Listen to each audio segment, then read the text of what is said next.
someone came to me and said, "You're an architect, aren't you?" So I said, "Yeah." And they said, "Well, congratulations, we've just bought a cruise ship and we want you to fly out there. This cruise ship is moored on the island of Curacao out in the Caribbean. We want you to fly to the ship and look at it, you know, because we want to completely remodel. We're going to spend millions on this ship because this ship is going to be for delivering new OT VIII, which is like the highest level that hasn't even been released yet." Now this is a operating Thetan level. Yeah, and they said this level can only be done, Hubbard has written, this level is so powerful, so amazing that it can, and it's so confidential, it can't even be done on land. It can't even be done on land. It has, Hubbard wrote, it has to be done on a ship in the middle of the ocean so that nothing can upset it, you know, away from all the interbulation of like society. Interbulation. Interbulation meaning, you know, even though you might have an organization in a city, you know, there's traffic, there are cops, there are things that upset, you know, society impacts it, you know. But OT VIII is so delicate, nothing can be in distraction, so it has to be done in the middle of the ocean on a ship. Now at this point, how much auditing had you had by now? I had, pretty much all I had was what I had in London. So you weren't up to these OT levels? Oh no, nowhere, not even close. So you still had the idea, did you still have the same idea that you had started with, that there were these wonderful powers that people could attain? Oh yes, I mean I would look at the people at the sandcastle who were doing like OT VI and VII. That's where people, Scientologists, come and stay and fly. Right, and I would even interview them to see if everything was okay, you know, that was my job. And I was like, oh my God, these people are so cool, and if only I knew what they knew, if only I was doing what they were doing. And they seemed so kind of calm, and you know, they seemed, nothing would upset them, you know, they were like, they seemed such calm. I had so much admiration for them, I thought, I just can't wait to get to these levels, you know, and these people are so, and you know, out in the world they were like chiropractors, and you know, they had businesses, and they just seemed so they seemed different from other people. So I still had the whole thing up on a plateau, you know, where this all will be worthwhile because we're making these people who are going to solve all of society's problems. So I thought, I was kind of reinvigorated. I thought, wow, this is such an important ship, you know, and OT VIII is so important because it's going to solve all the world's problems, you know. I really thought once OT VIII start being made, the problems the world has with war and communism and poverty, I thought this would all vanish, you know. I can't even begin to think, I don't even want to go now. It's difficult for me to go to where my mind was at. I kind of shut it off. I think, did I really think that? I can't even go. You know, it's like walking down a long dark corridor, and then you walk down it and you think, did I really believe that stuff? Yes, I did at the time, I believed it. But I don't even now, I don't want to go there. I don't want to admit to you that I believe these people could do all that. It's like looking at a different person. Yeah, exactly. And now I know what I know about the true nature of the OT levels. And I'm like, this is what it is, and this is where I had it. I can't even go to where I thought it was so wonderful, because then I start to think, you're an idiot, you're a moron. Like, do you have a brain? Like, I can't believe that I was so gullible. I can't, it's difficult, you know. So anyway, I said, yeah, oh, if I can help with that ship, that is the coolest thing. So I flew to the ship, I looked at it, and then, you know, it was like a huge cruise ship. It was like a 13,000-ton cruise ship, 400 foot long, 450 feet long, moored in secret on this island. So I would fly to Miami, and then we would take like a secret flight to Curacao. We arrived in the middle of the night, and we were like driven kind of undercover to this cruise ship. And Why was it in such secrecy? Because they told me that, you know, if ever they dared to bring this ship into United States waters, it would be immediately confiscated against taxes, and you know, the United States authorities would seize it as church assets against back taxes. But why were they telling you something like that? Because I think they wanted to explain to me the shroud of secrecy. You know, I signed what's called a bond, which means I would immediately give them $10,000 if I revealed the location of the ship. So I'm going, well, come on, guys. You know, but I mean, why would they feel safe about telling you that there were back taxes? Why would they tell you something like that? I don't know. I guess they had to come up with some kind of thing for the secrecy that would be would satisfy me. But what I'm saying is, why would they think you would keep that secret for them? Well, because I'd signed a bond. You know, any information that I released about the ship, I would immediately have to pay $10,000. You know, the location, why it was there. You know, anything, if I revealed any confidential information about it.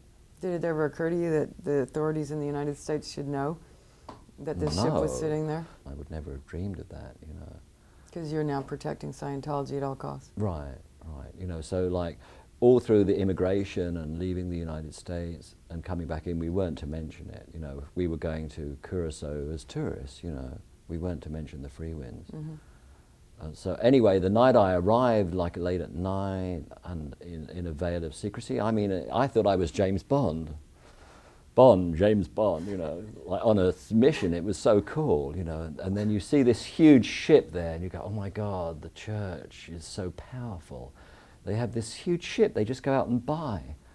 And like they are just unbelievable. What they can do anything, you know. And this is the ship that is going to save the world. And here I am, arriving at this ship, you know, oh my God, it was so cool, you know, and incredible, yeah, and so anyway, I sleep that night in a cabin. The next day, I'm with this guy called Steve Kazaki, who's like he's in charge of all the renos on the ship. So I meet him. Renovations. I think actually I flew out with him.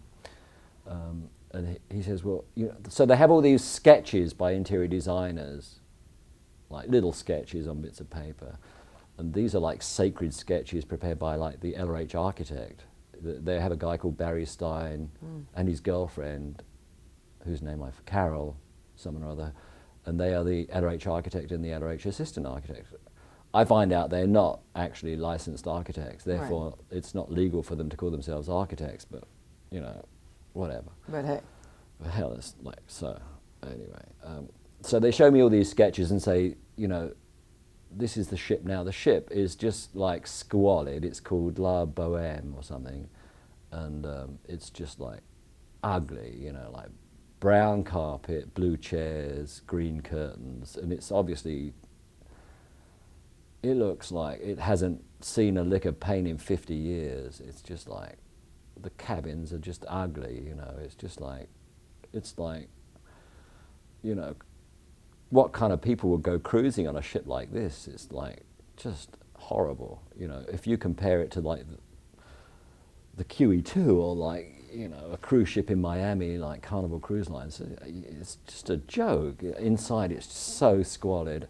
But they have all these sketches of all these beautiful rooms, of, you know, beautiful restaurants, and you know, they have like the restaurant is on like the lower level deck, and it overlooks all the winches and the anchor, and it's just ugly, you know. And they say this is going to be the new OT VIII course room, but we're going to take the restaurant up 3 decks to you know, so it has a great view out to sea. And I go, well, there's a little problem, you know. The galley is down here where the old restaurant was, and the new restaurant is going to be up with the view, but hey, where's the kitchen, guys? They go, yeah, good point. Okay, we'll put in like an elevator to take all the food up. So I'm going, well, you know, a big restaurant, you know, because I've worked on restaurants in England, you know. I say, well, you know, the way you plan in architecture, you have the dining room, you have the kitchen, and you know, there's constant traffic in and out, in and out. You don't send the food up in elevators, flying off the elevator. Come on, guys. Like, why don't you keep the restaurant down here? And, you know, so I'm like being creative with it. I'm like being an architect. I'm saying, okay, guys, come on, keep the restaurant down here next to the kitchen. There's no space up there for the kitchen. You know, function, because I'm going back to my architecture. I'm back being an architect. Come on, guys, let me tell you how it's done here. You know, it's a ship, but hey, it's like a building. Yeah. And I go, the course room can be anywhere. Who cares about the course room? You know, let's put the course room up there. And they go, hey, you don't understand. Let me explain to you the way it is. These drawings are all approved, these sketches are approved by the upper management, by David Miscavige himself. We aren't going to change them now. These drawings are cast in stone. You don't come on here, you know, and be an architect and start telling us how to do this. We are telling you, this is how it's going to be done. You just have to figure it out. You don't come in here being creative, like throwing in your little ideas of like how it should function and offering little hints, you know. That is not what we want. You need to work out how to get these sketches reality. So I'm like, okay, whatever. Like, you know, I'm not used to working like this as an architect. I'm used to, like, I'm respected, you know. In England, I would go into meetings with, like, I worked for Gillette, and I would see the boss of Gillette, and he would say, okay, Lawrence, you know, we want to do a factory. How can we make this function? Well, I go, okay, well, the trucks arrive here, you unload here, you know, we'll do the injection molding here. This was with the boss of Gillette UK. I'd be like working with him, and I would be respected. And he would say, you're the architect, this is what we want, you know, we'll pay you thousands for this, you know, and it's a cool job. I loved it. Yeah. Now I'm on this ship and I'm, you know, saying, okay, guys, you need to rethink this. This isn't functioning, you know. And almost on every level, you know, they had like, I'm going, you know, you can't have a course room next to a kitchen, you know, the noise from the kitchen will disturb the course room. You can't have a restaurant not next to a kitchen, you can't get the food to the restaurant, guys. You know, like, you can't have offices, you know, next to cabins, you know. I'm like taught all about function and planning, and these people have no idea. Right. But they won't listen to me, you know. I'm just like you know, I'm like not even an officer in the Sea Org, and like, you know, these people are like lieutenants and captains in the Sea Org. So even though they know nothing about architecture, nothing about design, I'm like nobody to them, except, oh, but you do have this one use, you can draw plans. So you have this little use, but you just do your little thing and don't bother us. But we need you. So I'm like, I've never experienced anything like this. And anyway, and then it's not before long, the guy Reynolds I see is like a kind of a cabinet guy. We're in a cabin. Now the Reynolds I see means renovations in charge. He's in charge of the renovation project. And I'm not used to having people be in charge of me as an architect. You know, I'm the architect, I'm in charge of construction. Right. I tell contractors what to do. He's telling me what to do, I don't like it, but whatever. You have to, you know. So anyway, he says, let's find out what these walls are made of in a cabin. So he grabs a hammer and he pounds it, he smashes into this wall. I see this blue powdery substance, particles flying. I go, Steve, stop, you know. I'm pretty damn sure that's asbestos. And I'm like, uh-oh, because I've learned all about asbestos in architecture school. And I go, uh-oh, you're releasing it, let's do something, let's seal it up, let's get the hell out of here. Like, I'm freaking, panic mode, because I've been in factories in England with asbestos. If they find asbestos, they freak out. The whole thing's closed down because, okay, one little particle of asbestos is microscopically like a little fishing hook. And we were releasing probably millions of these particles. And then one little particle, you breathe it in, it hooks into the lining of your lung, and then there's no way, the lung can't flush it out, it's hooked in with a little barbed hook. The lung can't flush it out with mucus or anything, and there it's there, and then, as I understood it, medical research said, one little particle 20 years later, you've got lung cancer. One particle. And we've just released... It's a carcinogen. It's a carcinogen, yeah. Like, you know, they used to use it all the time because it's a great insulator, it's a great material, it's, you know, but then they they never used asbestos in England anymore since the 70s. because it's one of the deadliest materials known to man. It's like, and so what do you do if you have a building or a ship with asbestos? It's either that building is immediately sealed off with plastic sheets, with airlocks, and then they're called in a special asbestos abatement company, licensed and totally specialists, and they would wear spacesuits, with respirators and air tanks, and they would remove every last particle of it, dispose of it in proper bags, and then it will go to a special hazardous materials dump. And then, then the building would be certified asbestos free, and then we could, then you'd have to use new insulation materials, asbestos free, and unbelievably expensive. But then, no company wants to own a building that is full of asbestos that, people can sue them, and, What about a ship? What do you do about a ship? I didn't know at that point what would you do. And so then I'm walking around the ship and I go into the engine room and I see panels missing from like the control room, a panel missing, and I see a big chunk of blue asbestos hanging down.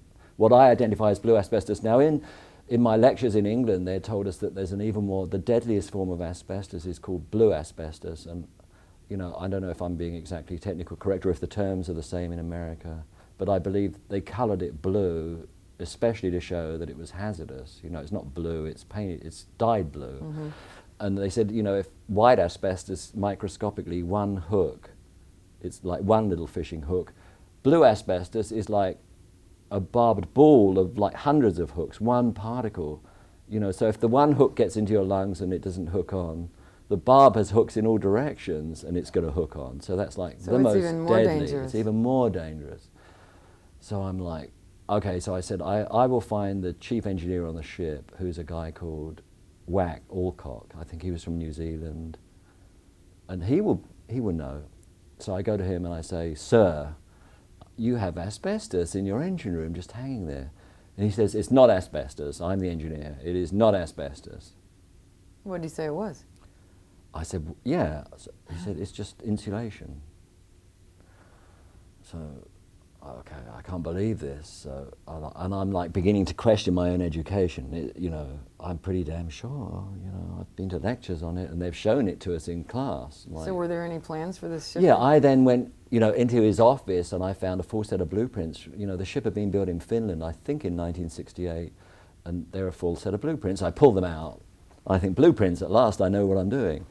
And then, but it's all in Finnish. Whatever language, I believe Finnish. But then asbestos is the same. So then asbestos, like all You're of the... seeing this written on I see the word plans? asbestos, like, they've got a section through the ship showing all the walls, and they're saying asbestos with an arrow. So it's on the underside of every deck. So it is asbestos? It is asbestos. It's blue asbestos in this ship? Everywhere. Sprayed on when the ship was in the shipyard. They built the steel...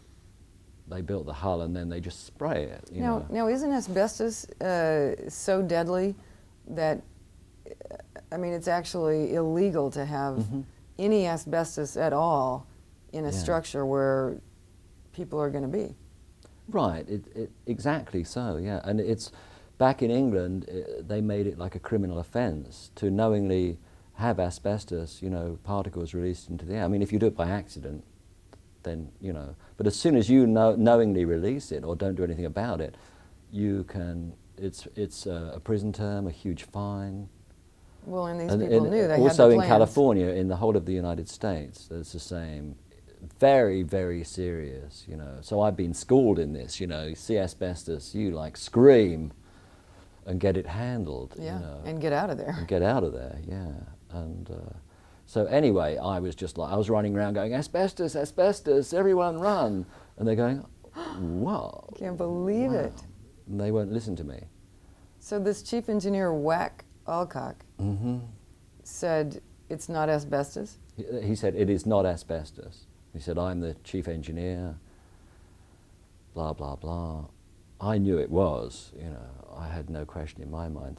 And then I saw the blueprints. So then about this time, a lady called Bitty Miscavige, who was like... now, Bitty Miscavige is married to David Miscavige's brother, Ronnie, isn't she? And she was like, I think, Commander Bitty Miscavige. She's a Commodore's messenger. Yeah, she was in the CMO. In the CMO organization. And she was, you know, with a fancy uniform. She was in overall charge of everything to do with the ship, over the captain, over everything. So she arrived at the ship. Mm-hmm. So I go up to her and say, "Sir, you know, I think you have a problem with this ship, you know." I mean, and like people, she's like looking at me like, "You're telling me I have a problem?" Because that isn't the way in the SEAL. You don't walk up to a high-ranking SEAL officer and say, "You have a problem." You say, "There was a problem, but I have solved it." You really can't walk up to someone and say, "You have a problem." But that wasn't the way I was used to operating. Right. I would just, you know, "Hey, if the boss of Gillette UK has a problem," I'll say, call him out and say, "You have a problem." Right. And you say, "Hey, thanks for telling me." Right. Because, you know, I don't want there to be a problem running out of control. I want to know. Right. And she's like, "You're telling me I have a problem? Who are you?" And I'm going, "Well, I'm an architect from England." She didn't even know who I was. "I'm an architect from England, and I want you to look at these blueprints." And she says, "Oh," she said, "you know," she said, "doesn't asbestos cause cancer?" And I'm going, finally I've got through to someone. You know, finally they're going to like address this problem. Yeah. Because I'm And saying, get everybody off this ship. yeah, get everyone off the ship, and then, you know, to me it's over. You know, like they've got a big problem. Yeah. I'm thinking it's over, and finally I brought it to attention of Bitty Miscavige, and finally this is a person sufficiently senior to like do something about it. And then so she says, "We'll have a meeting, we'll bring these blueprints, Steve Kosaki, the chief engineer, the captain, we're all sitting around a table." And she actually is pretty sympathetic. She's a little freaked out. She is like, "Oh my," she's like, "What are we going to do, guys? What are we going to do?" And so Steve Kosaki and the chief engineer say, "Well, you know, we've studied the LRH advices and policies on the ship. He was a captain in the US Navy. LRH, you know, knew ships. He knew everything about ships, and we exactly implement all of his policies and all of his advices. He hasn't said anything about asbestos being a problem," and obviously asbestos was a problem back on those ships.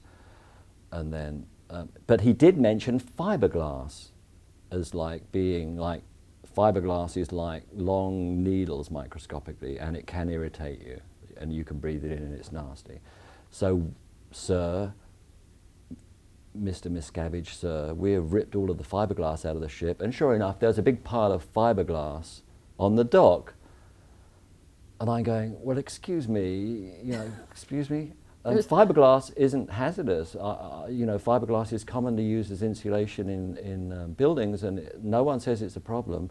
And I said, "If you rip it all out of the decks, you know, and you're out in the hot Caribbean sun, the sun's going to come beating straight through the steel walls and deck. Maybe you should put it all back." And they're like, with me, like, this guy is like, got a couple of screws loose. Okay, they say, you know. They're looking at you like you have screws loose. I'm like a nutcase. They're going, you know, and they say, "You just don't know Scientology. You just don't know what you're talking about." You know, What's Hubbard Scientology Hubbard has said fiberglass is the problem. He said nothing about asbestos. So we've taken all the fiberglass out. So I said, "You know, you've like, I don't even know what I said. You've like removed the few mice walking around the ship, but you left the dragon, you know, running around breathing fire." And they're going, they're just like exasperated with me. And I said, "Look," I said, "Hubbard wrote his policies." I said, "He probably wasn't even aware of medical research into asbestos." And they're going, "Hubbard wasn't aware? What are you saying?" Like, Impossible. impossible. You know, like they said, "No, Hubbard," the chief engineer and this guy Kosaki say, "If Hubbard didn't say asbestos was a problem, it is not a problem." Besides, Hubbard, you know, Hubbard knew all about cancer, and he said cancer was caused by sexual misconduct, not asbestos. And that's what we follow. So Bitty Miscavige is like, "Phew, guys, what a relief. I thought we were going to have a problem, but it's all cool." And she turns to me and says, "Lawrence, do you now understand the way it is? You know, And like my mind is reeling because on the one hand there's like my education. And did they also, were they also feeling that because they were Scientologists it wasn't going to Right, harm there's them? the thought that, you know, you don't understand the people coming to this ship are going to be on the highest level of, you know, they're going to be OT-8s. You could probably hit them on the head with a hammer and it wouldn't hurt them. You know, they are like so above the physical universe. And this is so theta that like these people are practically invincible, you know. So that the asbestos won't bother them anyway. Won't be a problem. But what about all the crew members of this ship? You know, I never even, to that day, I never even thought about that. They're not, I never thought about that. Good point. Well, they were the ones with long-term exposure too. Mm-hmm. So what happened? Okay, so after that meeting, asbestos was no longer a problem. And then they started the renovation work. They ripped into the ship, you know. Like I said, they were moving restaurants to different decks, putting in elevators, just ripped. It was just ripped apart. And then, you know, like, there was all new electrical, so every time that was attached to the underside of deck. So, you know, you can't, it would have to be supported by brackets. So every time you did that, you would screw into the asbestos, through the asbestos into the steel. They put in all new air conditioning, so every time you put in a new duct, you know, you rip out the asbestos. So this is just asbestos flying everywhere in this ship now? And yeah, it was all new plumbing. The old plumbing, they used like salt water to flush the toilets on the ship, which was kind of gross. So all the pipes are corroded. It was just dripping everywhere. This ship was squalid.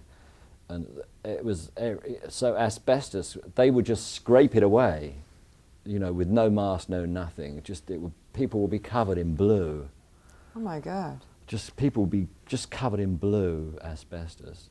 And one guy even, I said to him, asbestos, asbestos, and he even picked it up. I said, it's not a problem. He picked it up and bit it. No. And it just, you know, anyway, I don't know, I put it out of my mind. These people are all now terribly They at think risk they're for protected cancer. by the policies of L. Ron Hubbard, and they're invincible. So then anyway... including you. You're now at risk I was as never well. happy with it. I just shut up like I had on so many other things, you know.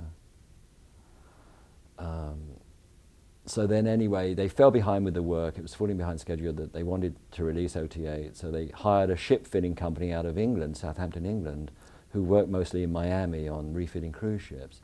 So then, you know, they had a contract with these people. They all flew out to the ship. They were all non-Scientologists, you know, it was a world ship refit company. And then, you know, I'd drawn up the plans by then. So they arrived on the ship. They flipped. They saw asbestos everywhere. And it was like a major public relations problem for the ship. And they couldn't just fob off these guys and say, well, L. Ron Hubbard says.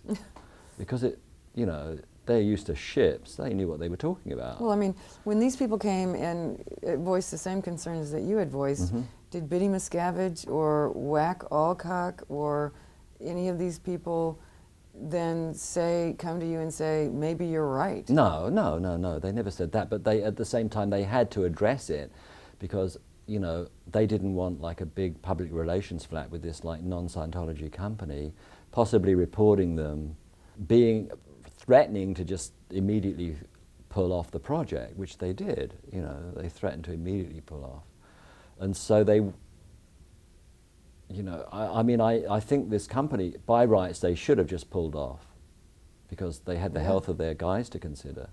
And I know their workmen were freaked because they knew all about asbestos. So anyway, they finally negotiated and negotiated and they worked out a handling. They came up with like,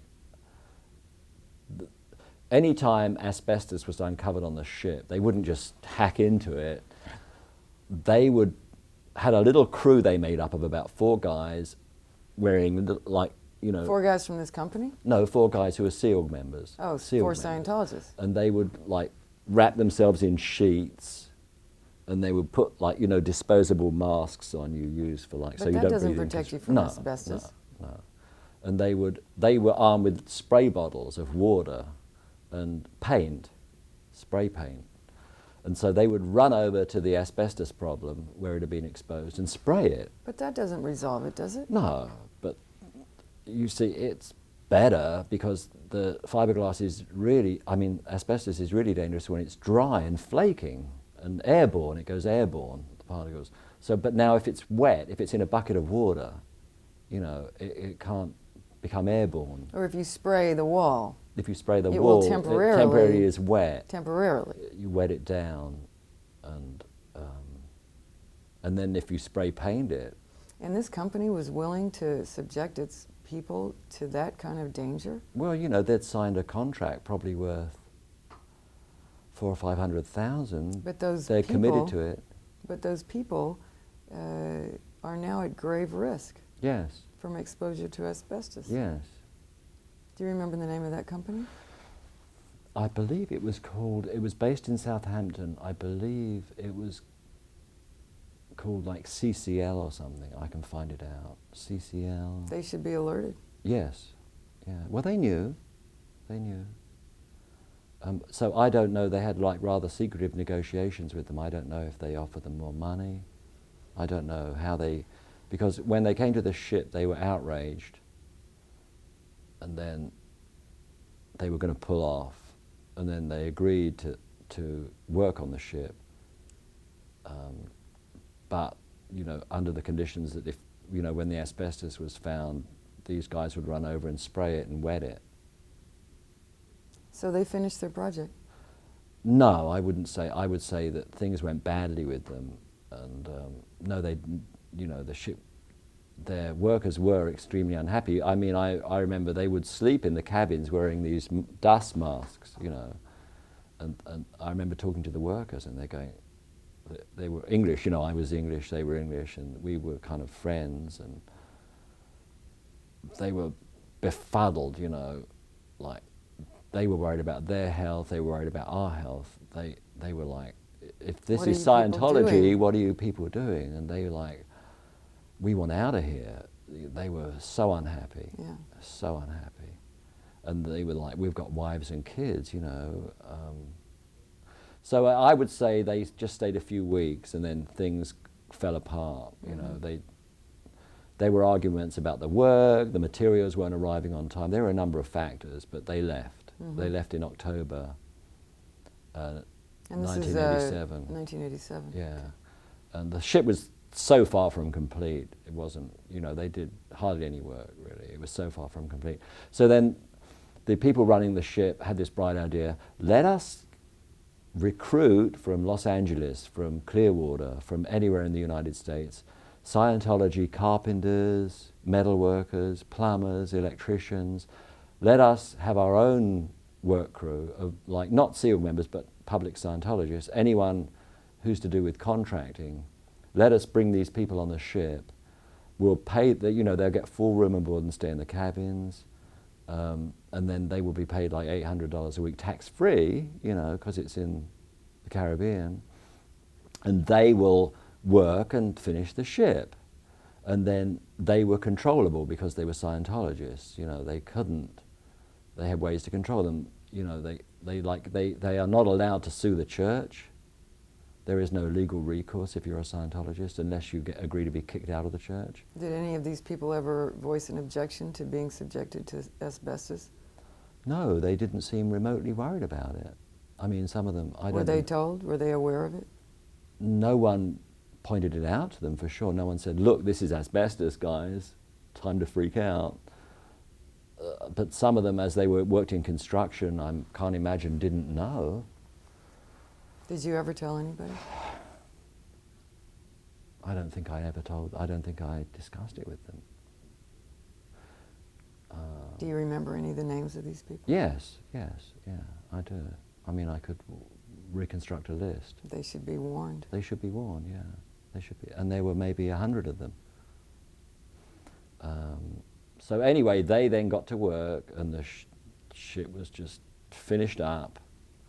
And then, you know, all the new furnitures arrived, new carpet, all the stuff arrived, air freighted from Miami, brought on the island, and then all the paneling was put back.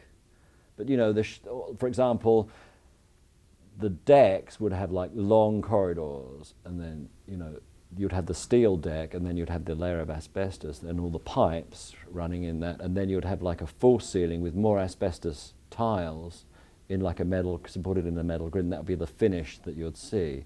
But this wasn't airtight, you know, there'd be like channels and the ceiling would sit in it. It's not airtight, so all the asbestos flaking and falling apart was out of sight, but you know, it would be leaking through these panels. And then a ship at sea, you know, I mean, I went to sea in that ship, it shuddered, it shook, it vibrated, you know. Ships, it's like an aircraft, it shakes, it rattles. So all of that asbestos that has been tampered with is loose, shaking to this day. You know, and then of course on a ship they're always doing repair work, so they take the panels down, you know, fix the pipe, put the panel back. This is just horrible. It's horrible, it's a nightmare. So everybody who goes onto the Freewinds to do OT VIII is at deadly risk of cancer from asbestos. Yes. How is it that that no health inspectors have discovered this, or has the ship never come back into U.S. waters? No, the ship never ever comes into U.S. waters. It sails to a few islands in the Caribbean. I believe it's been up to Ensenada, Mexico. But you know, David Miscavige in senior management, someone in management or one of their attorneys must be aware of this asbestos danger. Well, yes, they would. I mean, I was on the ship when Miscavige and all those people would come to it. You know, they would come to it before the renovations were complete, and they would come in the company of Bitty Miscavige, and so you know they could see the whole thing ripped apart. So whether Bitty chose to tell them or she must have reported this. Yes, I would say so. So they all know. I would say they definitely do know. Yes. And it horrifies me to think of hundreds of public who go on vacation and go to do courses who are being subjected to this risk without their permission, you know, without, like, if I said to you, Stacey, let's go visit Chernobyl, you'd say, wait a minute, that's a nuclear power station that exploded and is like contaminated for the next 1,000 years. I choose not to go there. Right. But people would, and as far as I'm concerned, asbestos is as dangerous as radioactive contamination. Maybe even worse. But like, and if they said to someone, hey, come and cruise on this ship, you know, you are going to be exposed to contamination that can cause you cancer, do you still want to come? It's a no-brainer, but of course people don't know. You know, it's just horrible. Would you come with your asbestos testing equipment, meters and laboratories? No. How would a person know if they've been endangered, if this asbestos is in their lungs? Well, I believe that, I'm not sure medically, you know, I'm not trained in medicine, but I believe you can have a particular type of X-ray on which these particles would show up. And so I would suggest, you know, I'm still worried about it to this day because I was on the ship for a year in the worst periods, and I still, you know, go on the internet and read about the hazards of asbestos, and I think, well, should I go for an X-ray? And then I have nightmares of dying of the horror, how horrible it must be to die of lung cancer. And I know, for example, that if you smoke, I've read that, you know, if you're exposed to asbestos, don't smoke, because that can make it even worse. So I never smoke, and I avoid any other kind of lung contamination. But of course I live in LA with smog, you know. But now I'm thinking, you know, I should, part of me doesn't want to know. I don't want to know how much asbestos do I have in my lungs.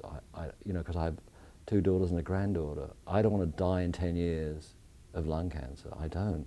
Part of me, I don't even want to know. But part of me says I should go and have it checked, you know, because maybe they can be removed or flushed out, or maybe, you know, I take antioxidants, and I take vitamin E, and I take, you know, but I mean, I know that, like, antioxidants help you with free radicals in food.